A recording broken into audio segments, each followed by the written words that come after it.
আসসালামু আলাইকুম। HTML এর পঞ্চম ক্লাসের দ্বিতীয় অংশে আপনাদের সবাইকে জানাচ্ছি স্বাগতম। আমি নোমান ইমরান রহমান বলছি।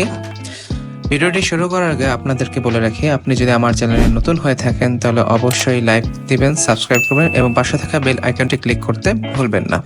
তো চলুন ভিডিওটি শুরু করা যাক। HTML এর পঞ্চম ক্লাসের আজকে দ্বিতীয় অংশের মধ্যে আমি আছি, কারণ আমি গত ক্লাসে এটি প্রথম অংশ লিস্ট ট্যাগ নিয়ে আলোচনা করেছিলাম। একটি লিস্ট ট্যাগ তিন প্রকার হয়ে থাকে: অর্ডার্ড লিস্ট, আনঅর্ডার্ড লিস্ট এবং ডেসক্রিপশন লিস্ট। তো অর্ডার্ড লিস্ট নিয়ে আমি বিশেষভাবে এই প্রথম ক্লাসে আলোচনা করে ফেলেছি। তো যদি আপনারা ওই ভিডিওটি মিস করে থাকেন তাহলে আমি ভিডিও লিঙ্ক ডিসক্রিপশনে আমি দিয়ে দিব এবং ওইখান থেকে আপনারা দয়া করে দেখে নেবেন। তো আজকে আমি আনঅর্ডার্ড লিস্ট নিয়ে আলোচনা করব। আনঅর্ডার্ড লিস্ট মানে কি? এটি হচ্ছে এমন একটি লিস্ট যেখানে কোনো ক্রম থাকবে না, ক্রম থাকবে যেমন আমার অর্ডার লিস্টের মধ্যে 1 2 3 ছিল, অথবা এ বি সি ছিল, অথবা রোমান সংখ্যা ছিল, ওইগুলোর কোনোটি এখানে থাকবে না।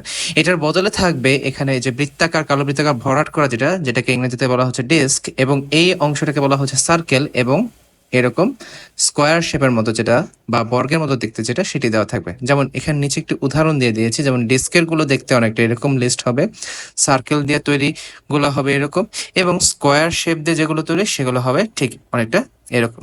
তো এখন কথা হচ্ছে যে এগুলো কিভাবে চালনা করতে হবে। এটা চালনা করার জন্য ঠিক অর্ডার লিস্টের মতোই আমাকে আনঅর্ডার লিস্ট ট্যাগ ব্যবহার করতে হবে এবং ওই টাইপ অ্যাট্রিবিউটটি ব্যবহার করতে হবে। তো টাইপ অ্যাট্রিবিউট ব্যবহার করে আমি তো আগে এবিসি লিখেছিলাম, অথবা 1 2 লিখেছিলাম, অথবা রোমান সংখ্যা লিখেছিলাম। তো এবার কি লিখবো? এবার লেখার জন্য ঠিক এই যে নিচে আমি উদাহরণস্বরূপ এখানে লিখে দিয়েছি যে যদি আমি এই ক্রমটি আনতে চাই, ডিস্কের ক্রমটি যদি আমি আনতে চাই, তাহলে আমাকে ইউএল টাইপ লিখে ডিস্ক লিখতে হবে। অথবা যদি বৃত্তাকার এই সার্কেল বৃত্তটা যদি আনতে চাই, তাহলে এখানে ইউএল টাইপ লিখে সার্কেল আনতে হবে। অথবা যদি আমি এই বর্গ আনতে চাই, তাহলে টাইপ লিখে স্কোয়ার লিখতে হবে। তো এখন বেশি কথা না বাড়িয়ে আমি এখন সরাসরি আমাদের ওই সফটওয়্যার মধ্যে চলে যাই, যেখানে আমি এটা লাইভ ডেমনস্ট্রেশন করে আপনাদেরকে দেখাবো। তো এখন দেখতে পাচ্ছেন যে আমি এখন এই উইন্ডোটি ওপেন করে ফেলেছি। এই উইন্ডোর মধ্যে দেখুন অলরেডি এখান থেকে আমি কিছু HTML ট্যাগ লিখে রেখেছি, এবং সেখানেই আমি আমার এই কাঙ্ক্ষিত আনঅর্ডার্ড লিস্টটি উল্লেখ করব। তো এইখানে প্রথম মাউসে ক্লিক করে আমি ট্যাগ দিয়ে ইউএল লিখব। ইউএল লেখার পর আমি এখানে লিখবো টাইপ, যে অ্যাট্রিবিউটের কথা আমি কিছুক্ষণ আগে বলেছিলাম। টাইপ লিখে সমানে ক্লিক করে ডাবল কোটেশন আসবে, এবং সেখানে আমার প্রথম যেই ট্যাগটি ছিল, যেমন যে এখানে প্রথম যেটি ছিল যে ডিস্ক, এই ডিস্কের জন্য আমি এখানে ডিস্ক টাইপ করব। এখানে ডিস্কের জন্য আমি কি ডিস্ক টাইপ করবো, যেমন DISC ডিস্ক। ডিস্ক লিখে ট্যাগটিকে সম্পূর্ণ করলাম, কিবোর্ডের এন্টার প্রেস করলাম। এন্টার প্রেস করার পর আমার যে তালিকাটি আছে, প্রথম তালিকায় কি আছে, এখানে রাইস আছে, তাহলে আমি এখানে রাইসই টাইপ করবো। তো রাইস লিখতে গেলে শুধুমাত্র রাইস লেখা যাবে না, সেখানে লিস্ট ট্যাগ ব্যবহার করতে হবে। আচ্ছা, লিস্ট ট্যাগ, লিস্ট, এই ট্যাগ ব্যবহার করলে যে কোনো ধরনের লিস্ট ক্রম অনুসারে আসা থাকবে। তো এখানে প্রথম টপিকটা হচ্ছে রাইস, রাইস লিখলাম। তারপর কিবোর্ডে এন্টার প্রেস করে আবার লিস্ট ট্যাগ লিখে পরেরটি ছিল সুগার, সুগার। তারপর আবার এন্টার প্রেস করে লিস্ট ট্যাগ লিখে লিখবো সল্ট। সল্ট লেখার পর কিবোর্ডে কন্ট্রোল চেপে যদি আমি এসে ক্লিক করি, তাহলে দেখতে পাচ্ছেন যে পাশের এই উইন্ডোটির মধ্যে রাইস, সুগার, সল্ট লেখাটি উঠে গিয়েছে। এখন যদি আমি এখানে ডিস্কটি ব্যবহার না করে আমি যদি এরকম বৃত্তাকার সার্কেল আনতে চাই, তাহলে আমাকে করতে হবে কি, যে ঠিক ওই টাইপের জায়গায় ডিস্কটাকে কেটে দিয়ে আমি এখানে সার্কেল লিখব।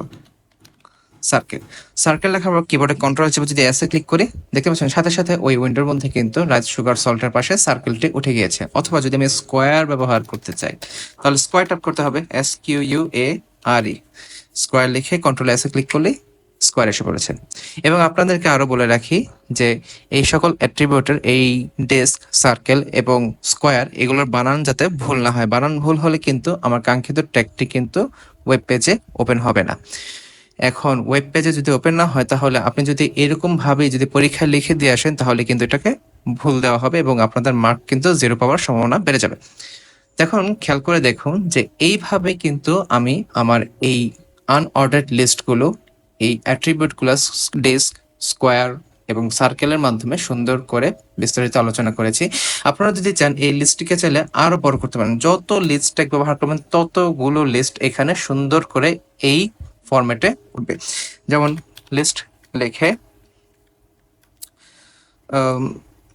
মিল্ক লিখি, মিল্ক থেকে কন্ট্রোলে চেপে এসে ক্লিক করি, তাহলে দেখেন মিল্কটা উঠে গিয়েছে। তো আশা করি এই আনঅর্ডার্ড লিস্ট বুঝতে আপনাদের আর কোনো সমস্যা হবে না।